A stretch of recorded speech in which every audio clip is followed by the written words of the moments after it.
കോൺഗ്രസ് വിട്ട് BJPയിലെത്തുന്ന പത്മജ വേണുഗോപാലിനെ കാത്തിരിക്കുന്നത് ഗവർണർ പദവി അടക്കമുള്ള വൻ വാഗ്ദാനങ്ങളെന്ന് റിപ്പോർട്ട്. മോദിയുടെ അറിവോടെ കേന്ദ്ര നേതൃത്വം നേരിട്ട് ഇടപെട്ടാണ് ചർച്ചകൾ നടത്തിയത്. ഈ ചർച്ചകളിലാണ് പത്മജയ്ക്ക് വൻ വാഗ്ദാനങ്ങൾ ലഭിച്ചതെന്നാണ് റിപ്പോർട്ട്. BJPയുടെ സംസ്ഥാന നേതൃത്വം പത്മജയുടെ കൂടുമാറ്റം അവസാന നിമിഷമാണ് അറിഞ്ഞത്. നന്ദയടക്കമുള്ള നേതാക്കളുമായുള്ള കൂടിക്കാഴ്ചയ്ക്ക് പല തവണയാണ് പത്മജ ഡൽഹിയിലെത്തിയത്. എന്നാൽ ഇതു സംബന്ധിച്ച് ഒരു വിവരം പുറത്തു പോകാതിരിക്കാൻ പരമാവധി ശ്രദ്ധിക്കുകയും ചെയ്തു.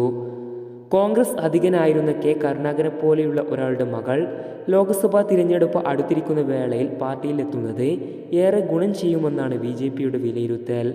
അതിനാലാണ് വൻ ഓഫർ നൽകി പത്മജയെ പാളയത്തിലെത്തിച്ചതെന്നാണ് റിപ്പോർട്ട്.